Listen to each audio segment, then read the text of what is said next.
दोस्तों, ये एक यशा कहानी है जिसमें नीलिमा नाम की एक लड़की गांव से शहर को वापस जा रही थी। लेकिन दोस्तों, रोड पे जो उसके साथ हुआ वह आप कभी यकीन नहीं करेंगे। चलो दोस्तों, कहानी शुरू करते हैं। दोस्तों, वीडियो अच्छा लगे तो कृपया सब्सक्राइब करें और बेल आइकन दबाएं। आधी रात का समय था और नीलिमा अपनी कार से शहर लौट रही थी। रास्ता सुनसान था, घना कोहरा हर ओर फैला हुआ। सड़क पर दूर दूर तक कोई और गाड़ी नहीं दिख रही थी। तभी अचानक उसकी कार का इंजन बंद हो गया। उसने 2-3 बार कार स्टार्ट करने की कोशिश की, लेकिन कोई फायदा नहीं हुआ। घबराई हुई नीलिमा ने अपने फोन की ओर देखा, बिल्कुल सिग्नल नहीं। अंधेरे में चारों तरफ नजर दौड़ाते हुए उसने देखा कि दूर सड़क किनारे एक पुरानी हवेली दिखाई दे रही थी।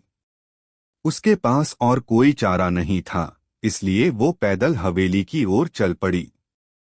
हवेली तक पहुंचते ही उसने महसूस किया कि हवेली के दरवाजे खुद ब खुद खुल गए। अंदर घुप अंधेरा था, केवल हल्की सी मोमबत्ती की रोशनी दिख रही थी। वो डरते हुए अंदर चली गई।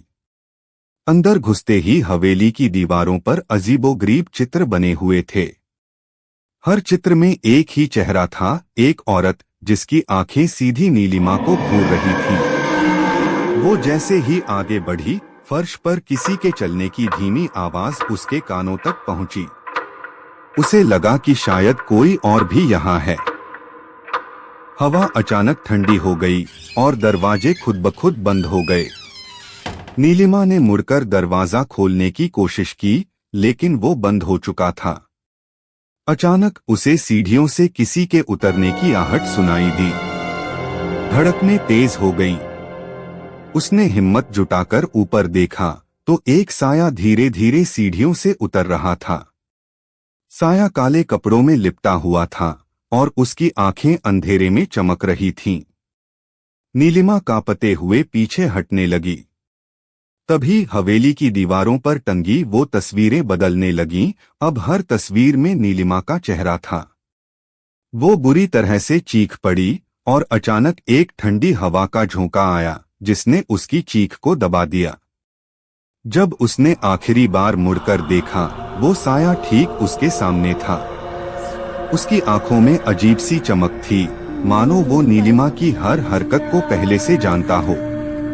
नीलिमा पीछे हटने की कोशिश कर रही थी, लेकिन उसके पैर जकड़ गए थे। उसकी सांसें तेज हो रही थीं और उसे महसूस हो रहा था कि अब बचने का कोई रास्ता नहीं बचा है। साया धीरे धीरे उसके करीब आ रहा था और तभी एक ठंडी आवाज गूंज उठी, तुम यहाँ से कभी बाहर नहीं जा सकती। अब तुम मेरी हो। नीलिमा ने घबराकर इधर उधर देखा, पर कोई रास्ता नहीं था। हवेली की दीवारें धीरे धीरे सिकुड़ने लगीं और ऐसा लगने लगा जैसे वो उसे निगल जाएंगी। नीलिमा ने दौड़कर दरवाजे को जोर से धक्का देने की कोशिश की, लेकिन दरवाजा जाम हो चुका था। साया उसके और करीब आ गया। उसकी सांसें अब नीलिमा की गर्दन के पास महसूस हो रही थी। वो चीखना चाहती थी, लेकिन उसकी आवाज जैसे कहीं खो चुकी थी। अचानक हवेली की दीवारों पर टंगी सभी तस्वीरों से एक के बाद एक आवाजें आने लगी। हर तस्वीर में नीलिमा के चेहरे की जगह अब किसी और की चीखती हुई शक्ल थी। वो चेहरे उन लोगों के थे जो कभी इस हवेली में आए थे और फिर कभी लौट नहीं पाए। नीलिमा अब पूरी तरह से उस साए की गिरफ्त में थी। उसने अपने हाथों से बचने की कोशिश की, लेकिन साया उसकी ओर झुकता गया और धीरे धीरे वो उसकी आंखों के सामने धुंधली होती जा रही थी। आखिरी चीज जो नीलिमा ने महसूस की वो थी उस साए का ठंडा स्पर्श, और फिर एक पल में सब अंधकार में समा गया। सुबह की पहली किरणों के साथ हवेली फिर से सुनसान हो गई। बाहर से देखने पर सब कुछ शांत था, लेकिन अंदर एक नई तस्वीर दीवार पर टंगी थी, नीलिमा की। उसकी आंखों में वही खौफ था जो उसने आखिरी पलों में महसूस किया था। अब वो भी हवेली का हिस्सा बन चुकी थी, हमेशा के लिए।